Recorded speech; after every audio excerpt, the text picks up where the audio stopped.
परमेश्वर के नाम को महिमा मिले। सबको जय मसीह की। दिए गए समय के लिए मैं प्रभु को धन्यवाद देता हूँ। आप सबकी प्रार्थना और प्रेम के लिए भी धन्यवाद। आज हम परमेश्वर के वचन से सीखेंगे मत्ती की किताब उसका 8 अध्याय और 23 आयत से लेकर 27 आयत तक। मत्ती की किताब 8 अध्याय 23 आयत से लेकर 27 आयत तक। यहाँ पर लिखा हुआ है, जब वह नाव पर चढ़ा तो उसके चेले उसके पीछे हो लिए, और देखो झील में एक ऐसा बड़ा तूफान उठा कि नाव लहरों से ढकने लगी और वह सो रहा था। तब चेलों ने पास आकर उसे जगाया और कहा, हे प्रभु हमें बचा, हम नष्ट हुए जाते हैं। उसने उनसे कहा, हे अल्पविश्वासियों, क्यों डरते हो? तब उसने उठकर आंधी और पानी को डांटा और सब शांत हो गया, और वे अचंभा करके कहने लगे, यह कैसा मनुष्य है कि आंधी और पानी भी इसकी आज्ञा मानते हैं। यहाँ पर हम देखते हैं कि प्रभु यीशु मसीह का हर एक चीज के ऊपर अधिकार है। प्रकृति के ऊपर भी प्रभु यीशु मसीह का अधिकार है। और हम यहाँ पर देखते हैं कि जब वो गलील की झील में था तो अचानक वो एक ऐसा भयानक तूफान वहां पर आया कि उसमें सब कुछ, उस तूफान की वजह से सब कुछ उथल पुथल है जो होने लगा। और यहाँ पर हम देखते हैं कि हवा उत्तर की ओर से यरदन की घाटी से बहकर आती है और तंग घाटी में जाते जाते वो काफी तेज हो जाती है, और जब गलील की झील को टक्कर मारती है तो वहां पर नाव चलाना बड़ा असंभव काम हो जाता है, बड़ा मुश्किल है काम हो जाता है। पहले ये हवा धीरे धीरे चलती है, लेकिन चलते चलते ये कितना भयानक रूप ले लेती है कि एक तूफान में तब्दील हो जाती है, और गलील की झील में आकर ये गलील की झील को ऐसी टक्कर मारती है कि यहाँ पर नाव को चलाना है जो मेरे प्रियो असंभव हो जाता है। और हम यहाँ पर देखते हैं कि इस समय यीशु पश्चिम की ओर से पूर्व की ओर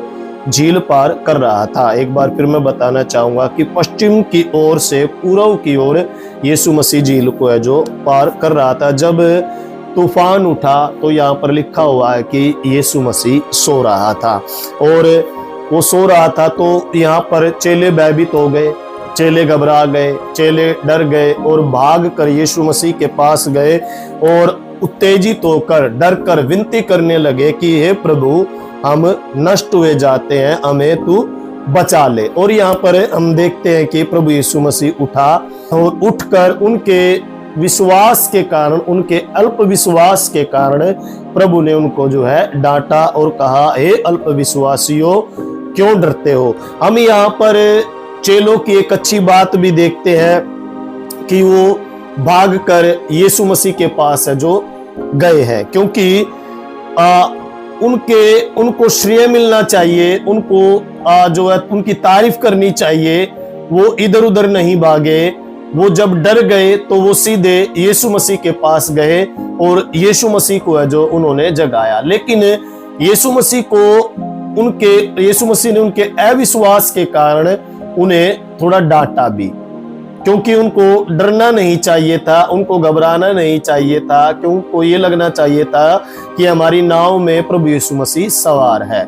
लेकिन वो डर गए, घबरा गए, मनुष्य होने के नाते उनको डर हुआ, और जो है वो घबरा कर यीशु मसीह के पास है जो भाग कर गए और कहा कि हम नष्ट हुए जाते हैं। उसके बाद हम देखते हैं कि प्रभु यीशु मसीह ने यहाँ पर आंधी और तूफान को है जो डांटा, और उसके पश्चात ये लोग अचंभा कर कहने लगे कि ये कैसा मनुष्य है जो पानी और जब सब कुछ शांत हो गया तो कहते हैं कि आंधी और पानी भी इसकी आज्ञा मानते हैं। मेरे प्रियो, हम यीशु मसीह के अनुयायी है, और कभी कभी जीवन में हमारे भी तूफान आता है, हम लोग देख सकते हैं कि समस्या हमारे जीवन में आ जाती है।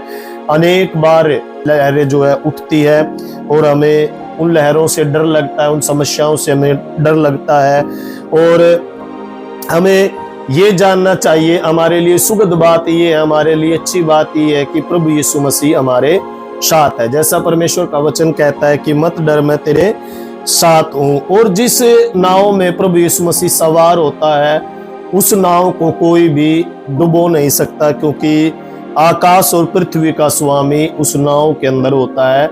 आकाश और पृथ्वी का स्वामी हमारे जीवन में होता है, तो हमें डरने की कोई बात नहीं।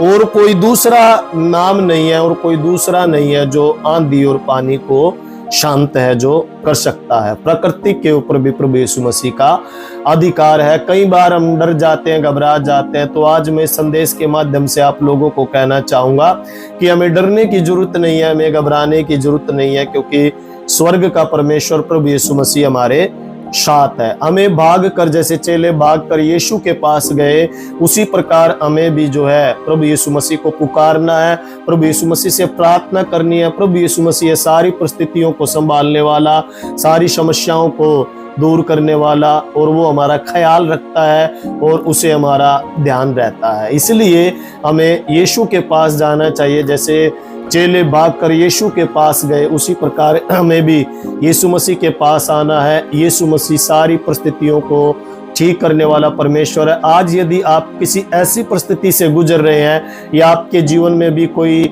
संकट रूपी तूफान आया है, या वो लहरें समस्या के समान लहरें उठ रही है, जीवन में प्रॉब्लम्स है, बीमारी है, तो मैं आप लोगों को कहना चाहूंगा यीशु मसीह के पास आइएगा। यीशु मसीह के पास है जो आप जाइएगा।